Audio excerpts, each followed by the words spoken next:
Aloha everyone, young and old, and thank you for watching our program today. Sparky Would Go, a Kauai talk show for the whole family.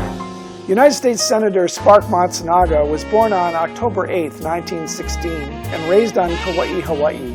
Born Masayuki Matsunaga, the beloved Sparky nickname was given to him by his elementary school friends. Sparky liked the name so much, though, that he legally added it to his birth name after World War II. If we emphasize the life and works of our greatest contributors, people will come to realize that moral courage is bravery of the highest type, and America will be called the champion of peace. Sparky was a political visionary who dedicated his life to peace and a united world. This program series honors those people and organizations who are living examples of how to persevere through the hard times, showing us that our lives are worth living.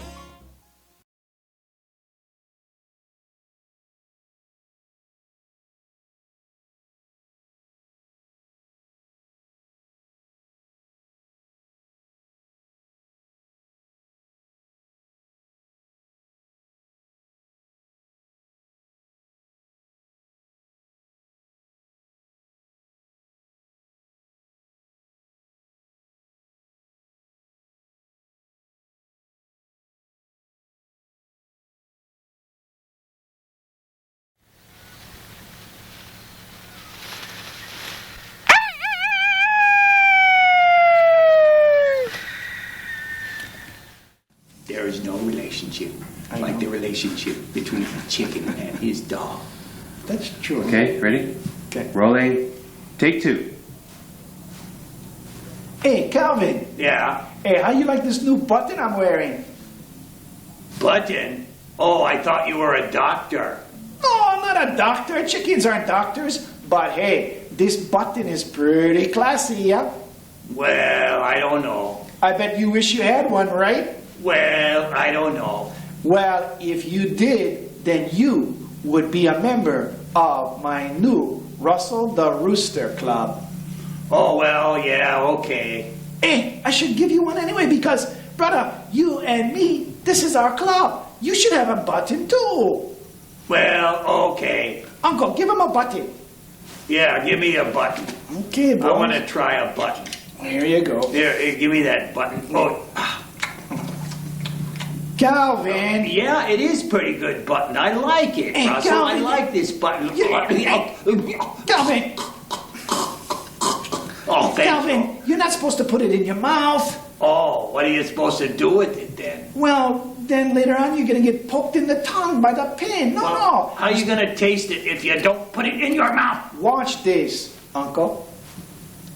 Here, Calvin. Here, just wear it on your skin, right? There. Oh, I see. I see. Yeah, okay. All right, Calvin. Now you are a member of the Russel the Rooster Club. Oh, I'm so proud. And I bet you have friends that would love to wear a button too, right? Oh, puppies all over the world would love to wear these. Okay, Uncle, tell everybody, all the kids at home, how they too can get to be in the Russel the Rooster Club. Sure, Russell.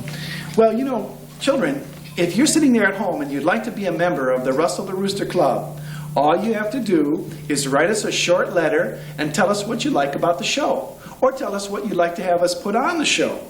Don't forget to tell us a little bit something about yourself. And then send the letter to the Russel the Rooster Show, Storybook Theater of Hawaii,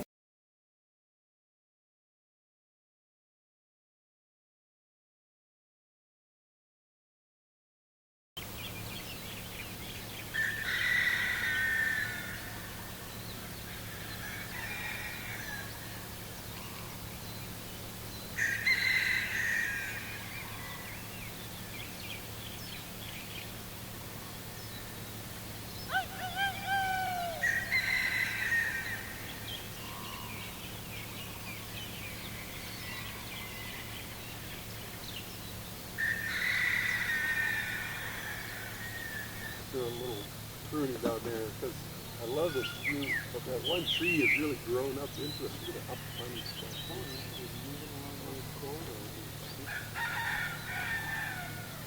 the Yeah, what, one little tree out of there, Dave, or this kind of top. Some of that chicken sound too.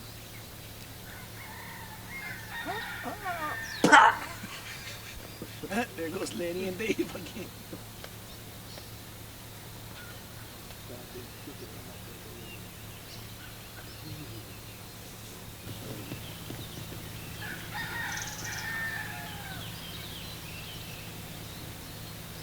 Well, this must be a little Apapani corridor here.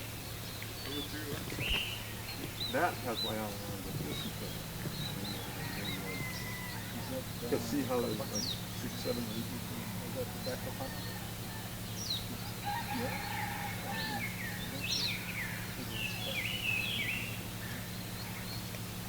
Yeah, that's a beautiful shot that you really see. That might be the back of Honeycreepers.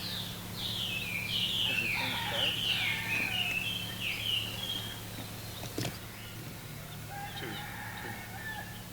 time the amount of time it takes the signal to come back, and then using that, the speed of light or whatever, they know the distance to the star, and they're doing it a whole bunch of different places in the world at the same time. They're all focusing on that same star, and then they compare their times, and that way they can figure their distance. Brick by brick, we are building a pathway. Brick by brick, a pathway to peace. Brick by brick, will you help us, please? As we complete the Spark M. Matsunaga International Children's Garden for Peace, brick by brick. For those interested, call Storybook Theater at 335-0712 or email director@storybook.org.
See, there's 4 of them in this tree.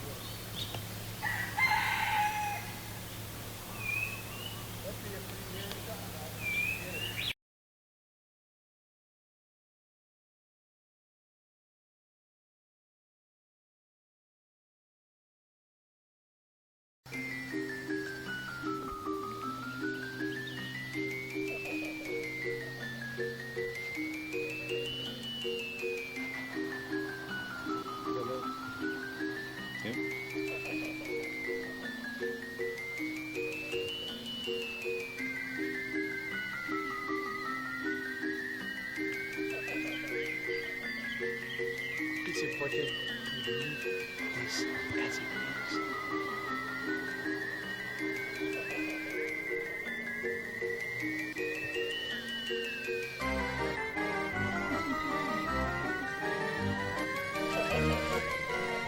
I got him!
We're looking at number 1.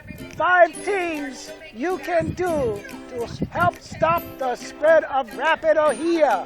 Okay, girls, point to number 1. Avoid injuring Ohia. Hey, make sure that you're not injuring the tree, okay? All right. Number 2. Don't transport Ohia inter-island. Keep you guys' Ohia on you guys' own island, okay? Okay. Number 3, don't move Ohia. Don't move the wood or the firewood. Keep it in its own place, okay? Number 4, clean your gear and your tools when you're around Ohia. And number 5, wash your vehicle. Make sure your tires is clean and everything is clean before you drive away from the forest. That's about it, everybody. Thank you.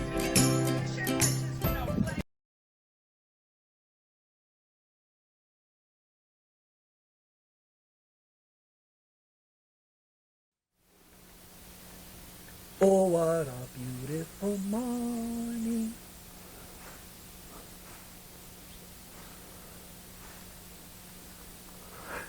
Russell, hey, Russell, don't eat that moth. What you talking about? Hey, man, that's a native Hawaiian moth, you know? That's a special guy. I know, but I'm hungry. Well, you know, there's lots to eat out there. You don't need to eat a native Hawaiian moth that's found only in Hawaii, nowhere else in the world. Yeah, well, hey, what can I eat that tastes as good as an Hawaiian moth anyway? Boy, that doesn't sound too good to me. How about, I'll share my pear with you. How about a pear? Shoots? Just one pear. All right. Woo-hoo. Yeah, you know, these little moths are really beautiful. Look how camouflaged they are. I wonder what kind it is. Let me go take a look in my book here.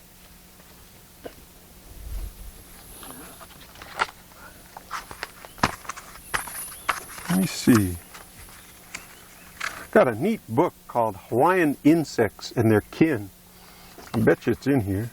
There's a moth. Hey, check it out. What you got there, Dave? Look at this. Whoa, it's the same one. Let's see, number 120. Hyles callida. It's in the Sphingidae, the hawk moth family. And this is a native You moth bet. here? It says The larvae, that's the caterpillars, have been found on many hosts, but prefer native members of the coffee family. Hey! Oh, it's a good thing that you stopped that crazy Russel the Rooster from eating that moth. Well, that's for sure. Yeah, look he at eats how his own beautiful. life. He's a sweetheart. Wow. You know, they come into the lights at night, and then as the sun comes out, pretty soon he'll be off flying around somewhere What's he else. doing right now, do you think? Why isn't he scared of us? Well, he's just resting, you know. Some of these guys, they're out all night long, so they rest during the day. They're the opposite of us people. Oh, that's right. They're like night creatures of the night. Cool, huh? Yeah. I wonder what else we could find. I wonder if this guy... Here's another one. Let's see if his tame... Oh, he doesn't mind. Whoop. Oh, look at the color underneath there. Oh, there he goes. There you go. Now that would be cool if we could show them. You see, he may fly away, but I'll just see if I can get him on my finger. Okay? Okay, got it. Oh, here he is. Look. You can see the beautiful color of his underwings. Looks like he's filled with bugs, Dave.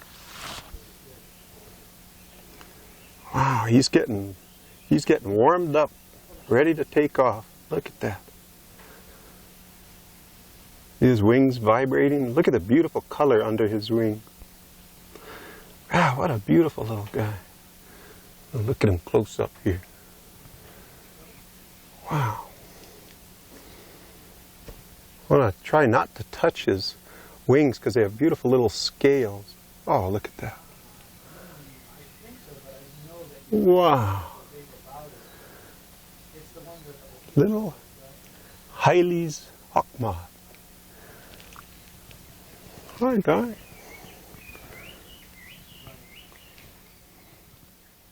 Pretty cool. Whoop.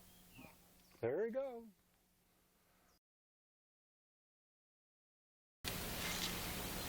Oh, what a beautiful day.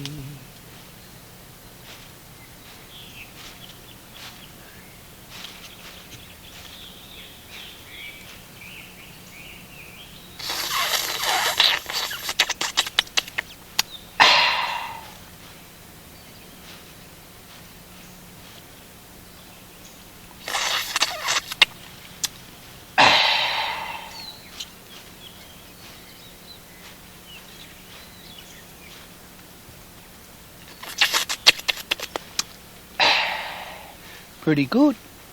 Hey, good morning, Russell. Hey, how's it, Uncle? What you doing? Oh, well, I was so thirsty, and I don't like drink that muddy water in the road. And this water is so sweet and good. Look at it, just pure, huh? Perfect little drops, little rainbows in them. Uncle, where does this water come from, anyway? Why, I think from up there in the sky. But you know what? This is not from rain. Not This is what we call dew. Morning dew. dew. Dew. Dew water? D-E-W, not D-O. Dew water, dew water, dew water, dew. Well, you know what? This water, it's going to end up falling down on the ground. And then it's going to go down here through these plants. It's going to go down into the roots of the plants. Some of it's going to seep way down into the ground. Into the ground? Yeah. And you know what? What? Someday it might become drinking water for people, not just chickens. You mean this water from here goes in the ground, and then later on people drink it? That's right. It's called groundwater. And you know, how do you think they get it out of the ground? Well, I don't know. Well, you know what? Well, that's the answer right there. And well, A well. well, why don't we go look? Okay. We go. Let's go check them out. Oh, wait, let me get one sip first. Wow, this Oh, looks okay. good. Ooh, I see a Careful big now, one. Mr. Boynton. Don't lose your footing. Oh, wow! Ooh, oh no. Oh, All no, right, yeah. Russell. I like your tricks there, brother. The sweetest water in the world.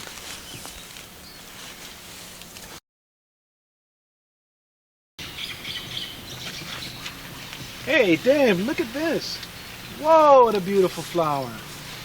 Beautiful flower. That's a beautiful weed, Marky. No, weed. This beautiful flower is a weed? Sure. Hard to believe. Well, you know, weeds can be beautiful too, but why do you think it's a weed? Well, it's not a weed because of its beauty. No, I'll tell you why. Because, you know, if you look back here, this is a red passion flower, and it grows on a vine. But look back there, you can see that vine totally covering the koa tree. Smokes, Dave! You see, this is a native forest up here, and in the native forest, you got all kinds of Hawaiian plants found nowhere else on Earth. Yeah, and some of them are covered with weeds. Yeah, like that one over there. So, to me, even though it's beautiful, I call it a weed because it's growing in the wrong place. And the native forest is a place for native Hawaiian plants, especially, because a lot of these are disappearing. You know, they're found only here and nowhere else. Look at this butterfly right behind you. You know, weeds can have wings sometimes there, Uncle. That butterfly, he's not a native Hawaiian. Oh, there he goes. Well, tell me this. Look. How did all these weeds get here, Dave? Well, people brought them. You know, they recognize the beauty of this flower, and so I think there's some cabins right back here. And they said, hey, let's plant this by our cabin. And they did the same with these purple flowers and the gingers and so on. And the blackberries. Yeah. But what's happened is a lot of these have now taken over the native forest and caused our native plants to disappear, and all the other little insects and birds that need them to survive. So if we want to have native forests in the future, what do we have to do you think? Well, not spread any more weeds is one thing. And I think in some places we need to find a way of getting rid of the weeds that are already here. Now this one's kind of interesting because this plant, the red passion flower, does not produce any fruit for some reason. As a result, it doesn't grow anywhere else in Kokee, only right here. So it's not too bad, you know. It's growing over the forest just right here, but it has a close relative called the banana polka. Oh, I know banana polka. We made lots of baskets from banana polka. In fact, Russell has a basket he likes to sit in made of banana polka too. Well, but it's more of a weed than this one, right? It sure is, because people like, chickens like Russell, they like to eat that fruit, and they spread the seeds all over the forest. There you go. Yeah. So, so we got to be careful not to spread the seeds of the weed plants. We have to know the weed plants, and we have to really take care of the native plants when we find them, and create spaces around them where they have room to grow in the forest. And you know, the professionals need to be involved there, because they know which ones are native and which plants are having a hard time and so on. Can't just go whacking weeds in the forest. But that's right. When we feel we want to go after weeds, we better get a proper permit and maybe take a banana polka basket making workshop. What do you think? Hey, good idea. All right, man. Well, let's go look at some other beautiful weeds. Yeah, let me get out of these weeds here, Dave. Oh, whoa, pretty thick.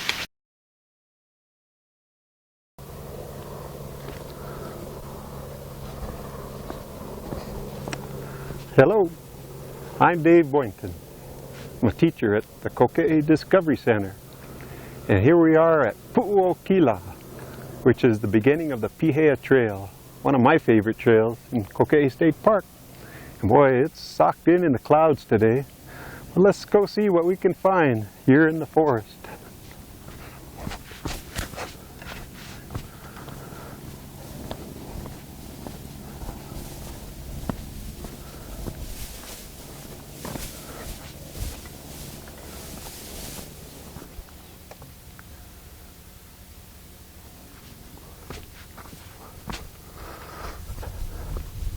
Woo! Kalalau Valley. Well, this is one of the most beautiful places of anywhere, and there's a lot to learn about that scientists are still learning about the rim of Kalalau Valley. Matter of fact, there have been something like 10 new types of plants found there within the past few years, some of which are found only here and nowhere else in the world. Looks like it's about to disappear behind the clouds. But you know, the trail here along Pihea winds for about a mile along the rim of Kalalau Valley. And about 40 years ago, they were going to make a road here, and you can see where the forest was bulldozed away. 40 years later, it still hasn't grown back. But we'll go take a look and see close up what we can find in the rainforests of Kauai.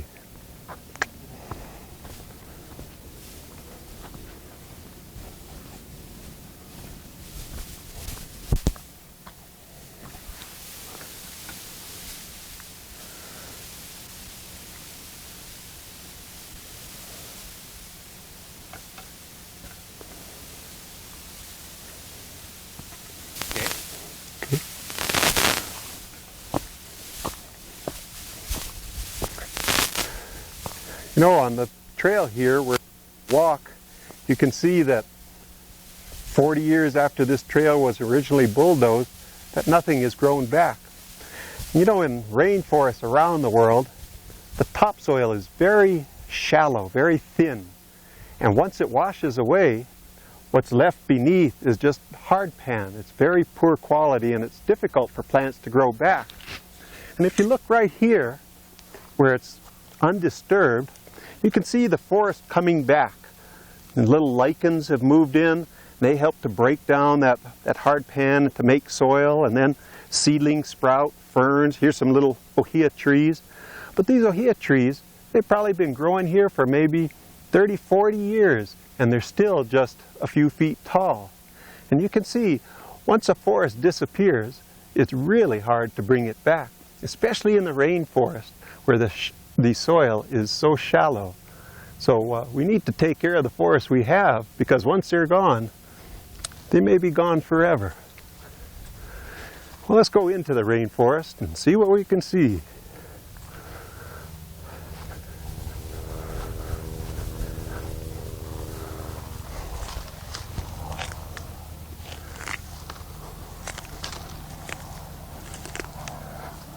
Here's a little spot. Maybe you could get a close-up here. It's another little mousefoot plant.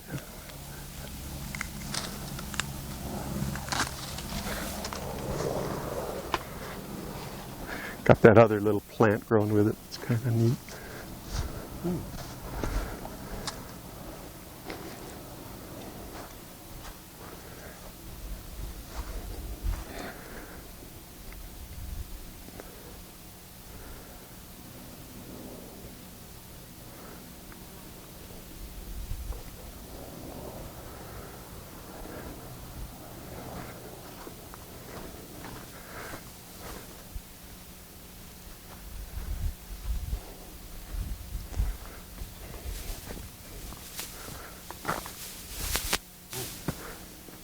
As a matter of fact, and this is the liko, the leaf buds of the lehua, the pretty little geometric.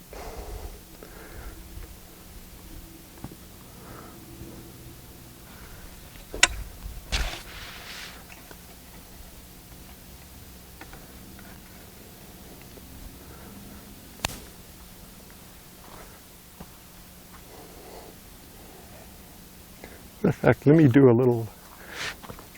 Let me just do a little wrap here, and we're going to look at 3 or 4 different lehuas. Okay. So,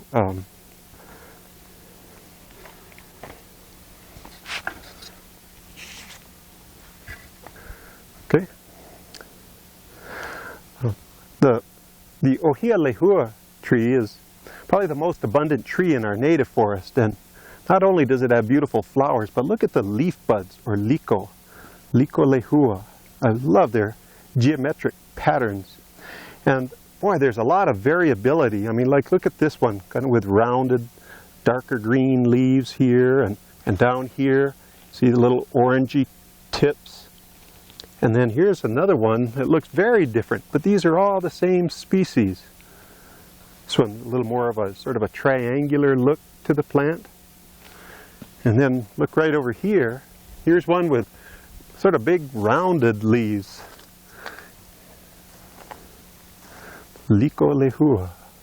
So, you know, that's a sign of health. Here's a plant with lots of variability, and it's able to live in all kinds of different environments, on barren lava flows, up at Mount Waialeale, down by the ocean in Hanalei, and here all around us in the rainforest of Kauai. So it's one of the special plants of Kauai, and an interesting one to look at. Let's go see some more plants. Oh, here's, wow. Maybe we can just say, hey, check this one out over here. Okay. Hey, check this one out over here. Look at this. It looks sort of like a little shell or a flower or something. Isn't that a beauty? Ohia Lehua. What a great tree. It's a good place to look for the forest birds, too.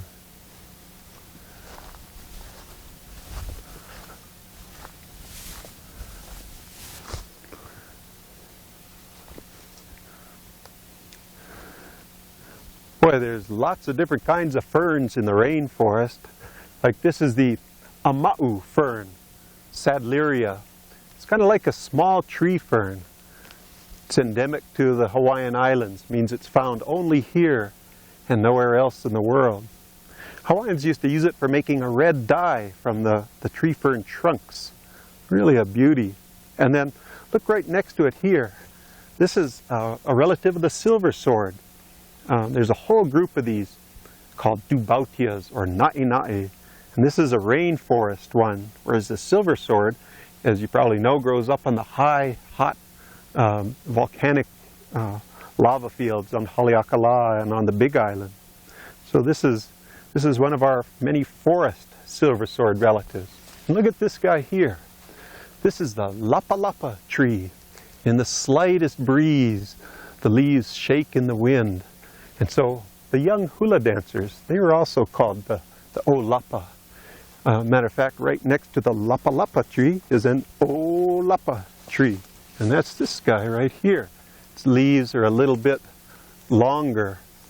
But these are kind of an interesting plant.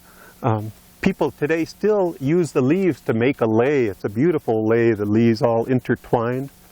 And hey, check right here. What a neat looking fern. There's several types of what we call false staghorn ferns or uluhe ferns. And this one has kind of big leaves, but a beautiful geometric pattern to it.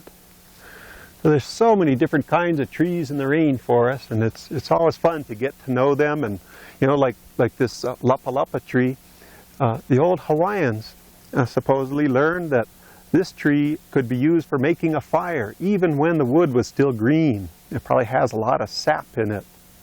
So I talked to one guy who got lost out in the forest once, and he tried it, and he said, well, he was able to make a fire, but it was about 90% smoke and 10% fire. So I guess if you were to build one of those, you'd have a smoky night there in the forest. But still, it's fun to learn about and experience these trees. And if you come in the forest, check it out sometime. See if you can recognize some of these. Well, let's go see some others here.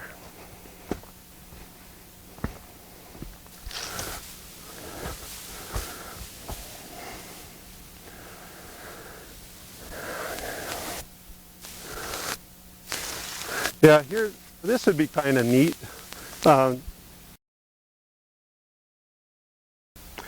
Look at these little berries. Oh, that's a beautiful color to see in the forest. These are called uki-uki. The scientists would have called this plant Dianella. It's a pretty name. It's in the lily family. You know, the old Hawaiians knew how to make a dye out of these. What color do you think it would be? Check it out. Kind of a different color than you'd expect, but here it is. Here are the plants growing in the forest here. Sometimes they're bright blue, sometimes purplish. What a beautiful little plant, though. Now see if these little seeds will grow. Oh, here's another cute little... Remember the name of this one? We just learned about this. This is the lapa-lapa tree. It shakes in the wind. All right. Here's a plant with a neat name. Ala-ala-vai-nui. See if you can find out what that name means. It's in the pepper family. Peperomia is the scientific name. All kinds of plants. Here's a relative of the mokihana. It's in the citrus family. But it doesn't have fruits with that nice, sweet licorice smell like the mokihana does. But everywhere you look, new plants, new plants. I'm glad Russell's not here. He'd probably be eating them all. But, well, next time, maybe we'll bring Russell, too.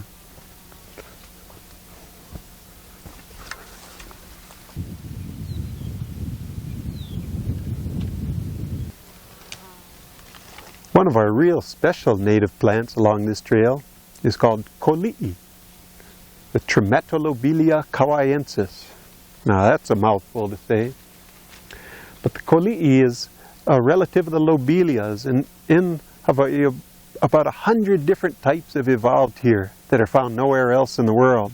And many of them have long curved flowers, perfect to fit the beaks of our native forest birds that can fit right inside to get the nectar in the bottom of the flower. So here's the beautiful Kolii flowers, and right next to it you see last year's flowers that have turned to seeds. These seeds are kind of interesting. When scientists first saw them, they thought bugs had eaten lots of little holes in the seeds. But that's the way the seeds really are.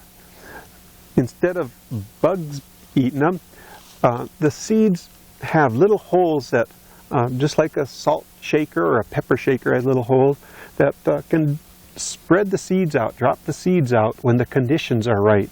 Maybe like when it's real dry and there's a nice wind, so the seeds will blow away and spread to another place.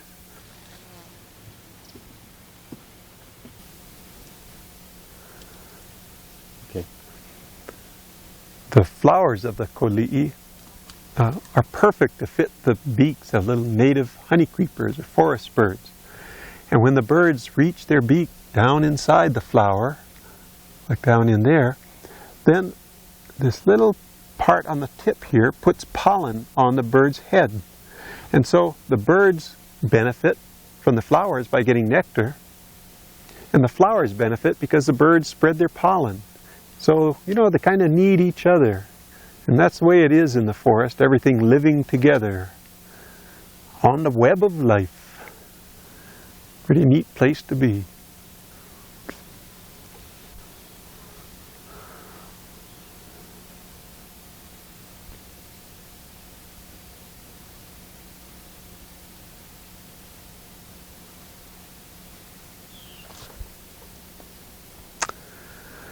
Well, I'm about to turn around and head home today, but another fun day in the forest. You know, if you kids go out in the forest, remember, safety, that's rule number one.